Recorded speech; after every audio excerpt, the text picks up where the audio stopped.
It's time for this week's episode of Brandon Sports Talk, featuring in-depth interviews from those who are trending in the world of athletics. And now, here's the host of Brandon Sports Talk, Brandon Pate.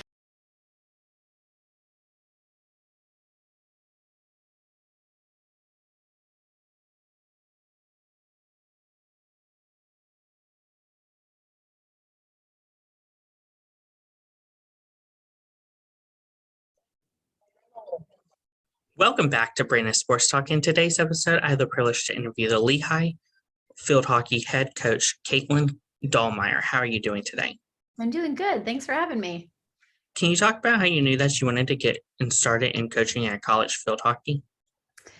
I was an athlete at Duke for 4 years. And during that time, I had some really great mentors. One of my positional coaches for all 4 years was Kelly Brill, and she really took me under her wing and mentored me in a variety of different ways, both as an athlete and as a person. And I really learned a lot from her, how she carried herself, how her passion for mentoring athletes was really a driving force in her decision to jump on board with coaching. And I very much saw myself in her and was excited about what I saw her doing. So when she transitioned out of coaching, it really got my wheels spinning about jumping into the same position that she had left. So really a lot of my decision to go into coaching was because of what she was able to give me during that time that I was hoping I could give others. What was your time like playing field hockey for Duke Blue Devils? It was everything. Every emotion you can feel as a person was felt in those 4 years. There was excitement, inspiration, exhilaration. Sometimes it was frustrating. Sometimes there were moments of defeat that I had to work to overcome.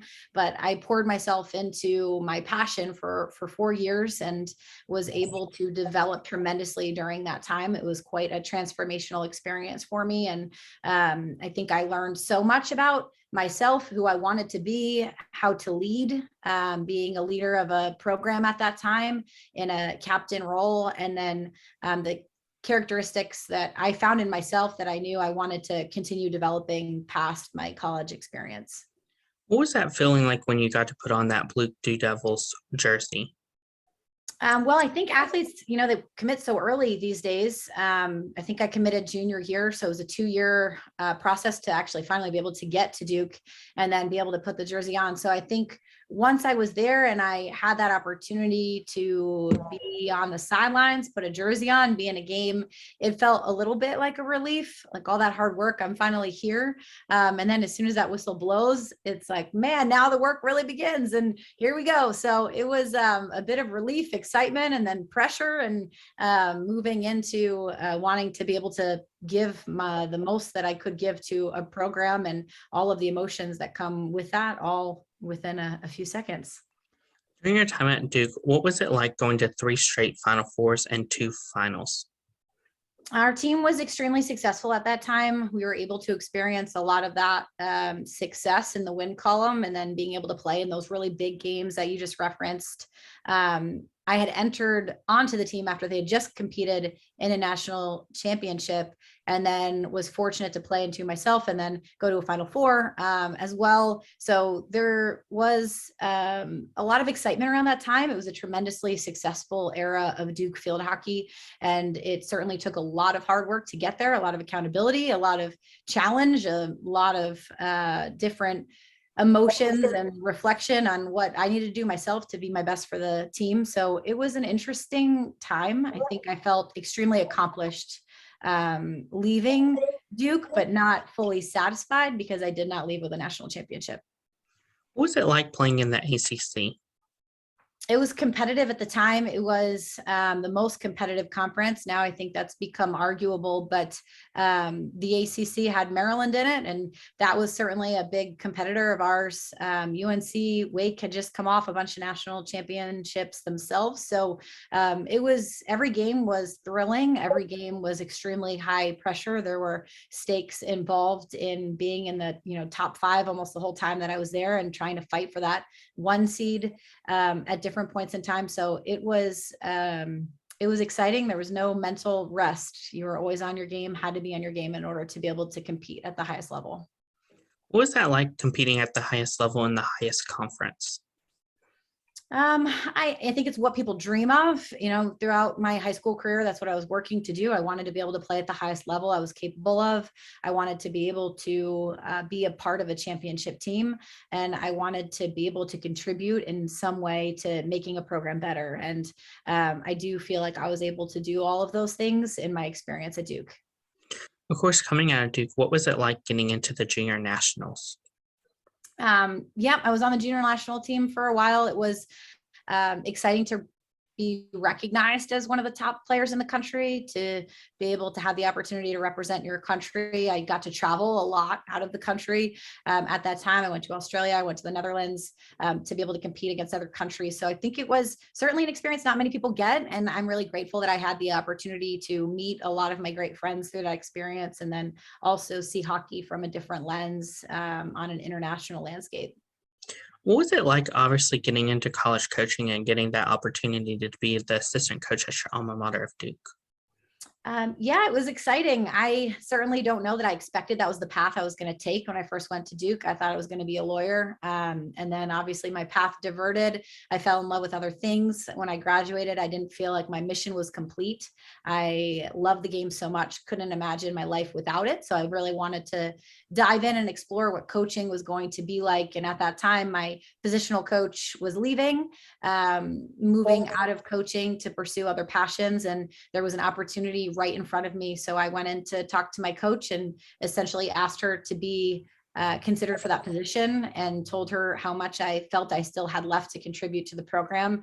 And fortunately for me, my coach thought about it for a while and came back to me and said, yeah, we want you, you're the right fit. So I didn't have a formal interview process, and I was fortunate, I guess, to skip out on that, and then was able to dive right in with the associate head coach at the time, Jared Martin, who is still a great mentor for me and an amazing friend. So I really was fortunate to be surrounded by great people who were going to push me, challenge me, and help me to grow and continue my passion for the sport and for coaching. What was that transition like for you, from only being 1 year out of Duke, getting into coaching? Came with challenges. I think separating yourself and drawing hard lines and boundaries from who you were as an athlete, spending time with the athletes in an athlete setting, to now being a coach and shifting over to a role where you had to hold people accountable, was challenging at times.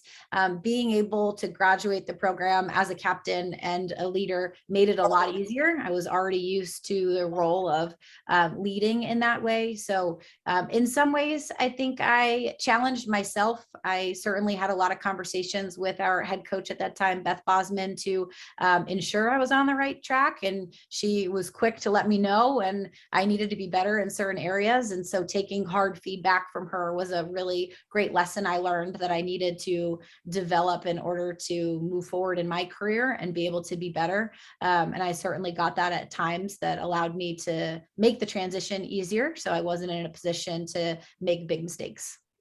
What was that transition like from you, from leaving Durham to go to Dickinson College to get your first head coaching job?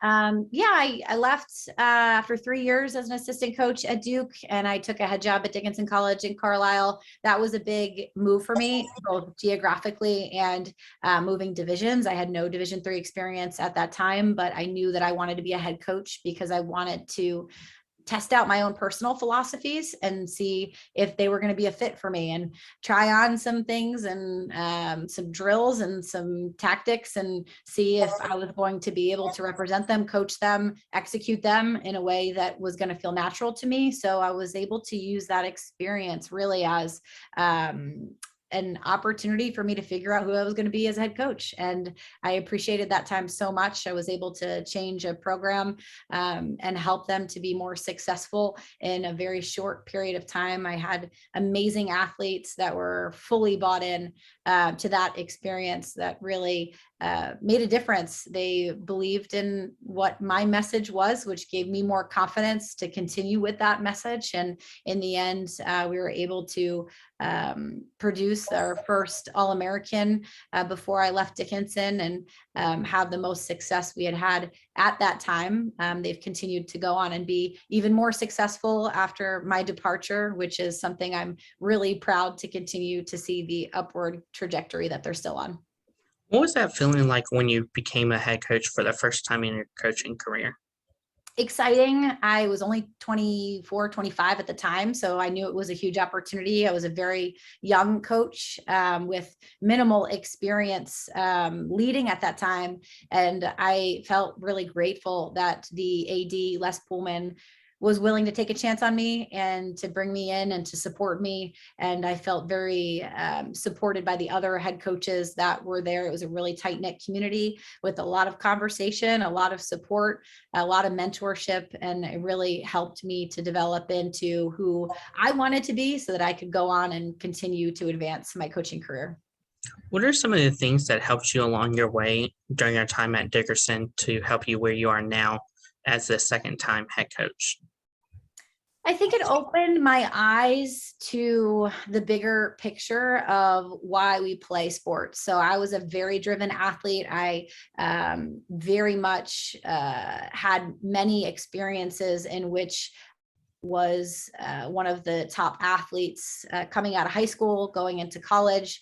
I didn't have an experience where I was looking to take in other experiences throughout my collegiate time. I was very hockey driven at the D3 level, and at Dickinson, there was so many opportunities to dive into different interests and passions for our athletes, including studying abroad and really getting to get involved in clubs, Greek life. And so for me, I think the different departments, admissions, financial aid, all of the different coaches, student life really helped me to understand the bigger picture of what athletics can mean and what it can be at a different level for student athletes that choose that path. So it opened my eyes. I think I developed a lot of great mentors that helped shape my vision of what sports contribute to a college. And for me, it was definitely something that was needed to understand the bigger picture of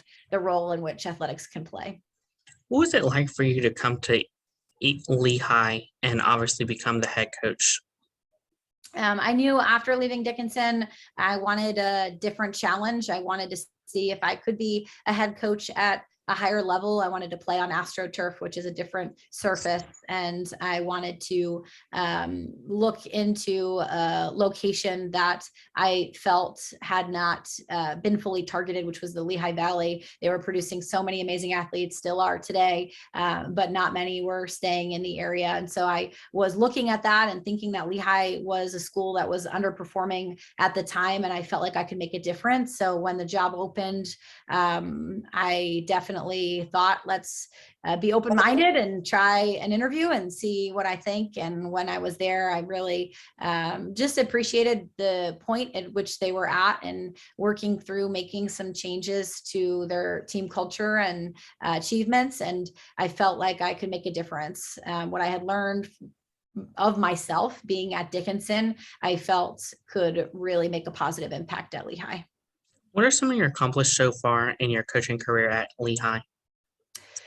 Well, statistically, we just came off our first winning season in over 30 years. It took a long time to be able to make that happen. Our first Patriot League tournament appearance in over a decade. And we just had our first All-American in nearly 4 decades. So we are moving quickly in a direction that we had hoped to be moving in. The last couple of years, we've had to really revamp the culture. I think the biggest success that I've experienced at Lehigh has been a culture change. I think it's really hard to do. I've learned that the hard way. There's nothing easy about changing a culture, about bringing in athletes that share your vision and belief for the program, that are also willing to sacrifice for it, and to really put in 110% into making sure that they're contributing positively in a variety of different roles, whether that be on the field, on the bench, practice player role, scout team role, forward, defender. There's a lot of different roles that we have on our team that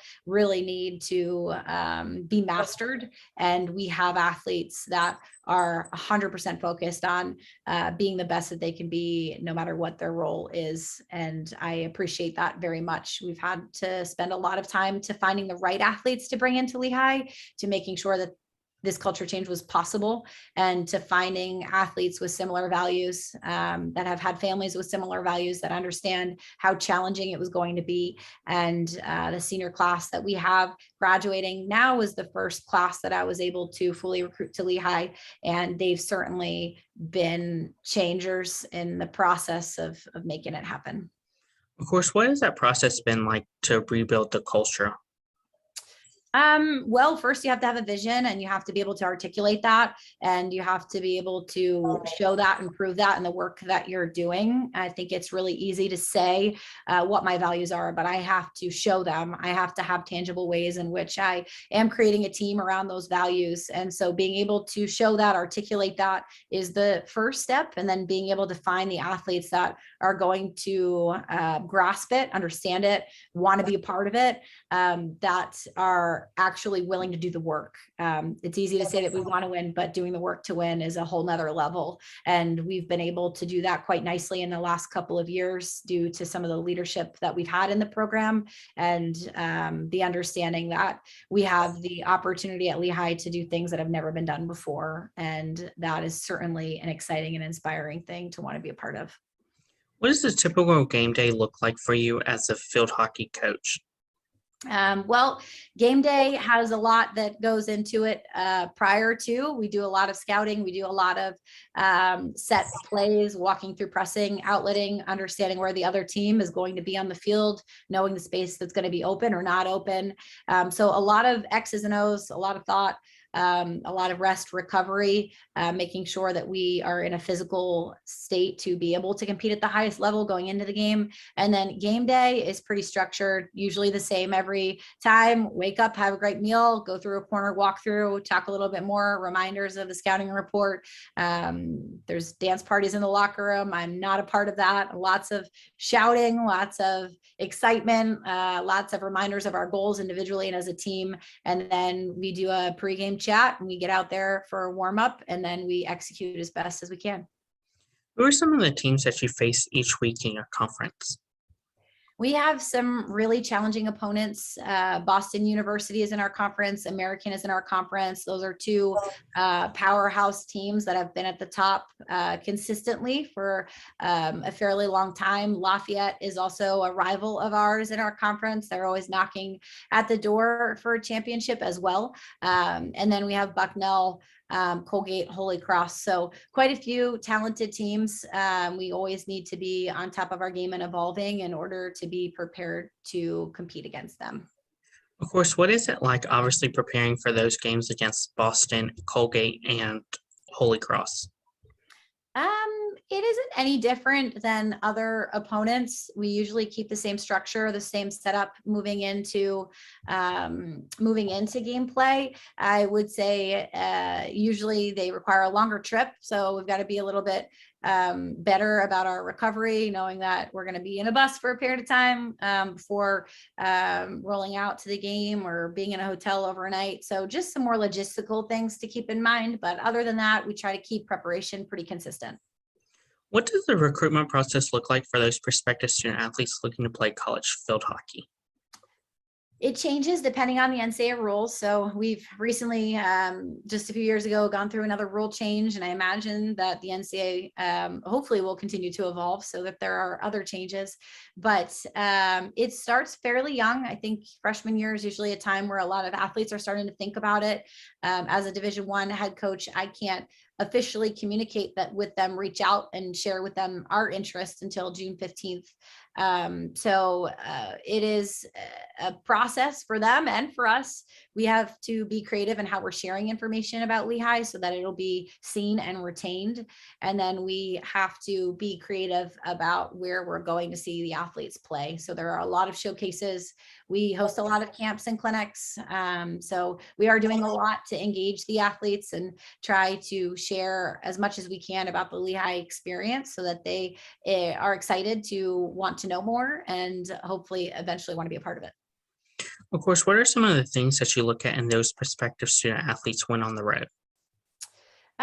Character, 100%. We need great character. We need great drive, ambition to want to achieve at the highest level, both on the field and academically. Lehigh is a very selective school. And so we often need to look through transcripts to make sure that we are looking at the right student athlete that's going to be able to be successful at Lehigh.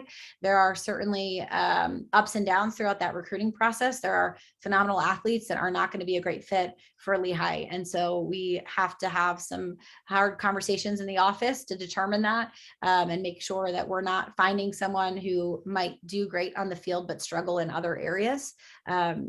Typically that doesn't make for the best experience overall for that athlete. So we are really specific when recruiting to make sure that we're looking at the whole picture. So we know that bringing someone into Lehigh is setting them up for success in all areas. What does some of the things on the official visit look like?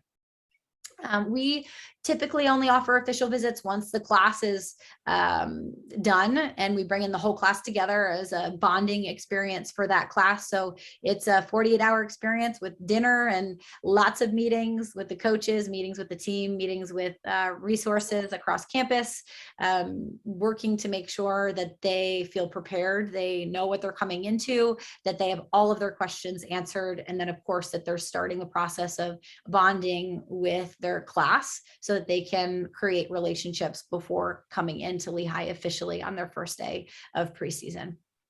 Of course, as head coach, what is it like obviously seeing those prospective student athletes get to try on that jersey and fall in love with Lehigh?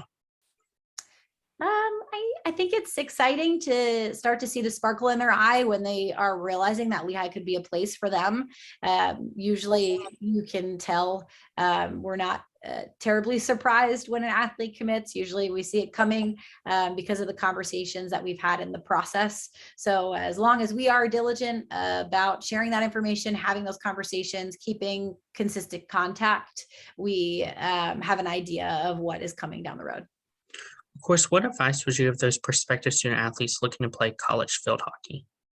The best advice I can give is own your own process. Do not allow your process to be influenced by outside factors, whether that be social media, whether that be your friends posting, friends conversations, whether that be parental pressures or the pressures of college coaches themselves. I think it's important to have your own list to make sure that you do your own research without hockey as a driving factor, so you know academically what you want, and then have a separate hockey list, one that combines both worlds so that you know what your ideal experience will be with hockey and academics.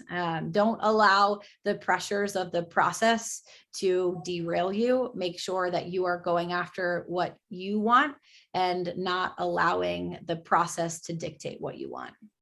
What advice would you give those college athletes looking to get into college coaching? College coaching is a lot of fun. It is a roller coaster of emotions. The highs are really high, the lows are really low. So I would say if this is what you want, buckle up. It is going to be a wild ride, and you are going to have some exhilarating moments, and make sure you have some phenomenal mentors surrounding you for the ones that are more challenging. What advice would you give those future college coaches looking to become head coaches for the first time in their coaching career? Be confident. You know more than you think you know. Make sure that when you step foot there, you understand that this is a program that you have the opportunity to shape and mold. And there are 25 minds there ready to be shaped and molded. And it's a very, very important role to play in the lives of student athletes. So understand that with that power comes great responsibility, and make sure you're doing great things with it. That's great advice. Where can my listeners find you at on social media along with the Lehigh Field Hockey Program at? I personally am not on social media, but you can find Lehigh Field Hockey on Instagram, on Facebook, on Twitter, and you can follow us in all three places. Thank you again, Caitlin Dallmeyer, for your interview, and best of luck in your future as the head field hockey coach for Lehigh Hawks. Thank you, Brandon. I appreciate it. Have a great day. You can find Brandon Sports Talk on Facebook at Brandon Sports Talk, Instagram at Brandon Sports Talk, Twitter at Talk_Brandon, and you can find me on YouTube at Brandon Sports Talk. Don't forget to like, comment, and subscribe. Thank you again, Caitlin Dallmeyer, for your interview, and best of luck in your future. Thank you. You've been watching Brandon Sports Talk. Please feel free to like, share, and subscribe to Brandon Sports Talk on social media and on YouTube.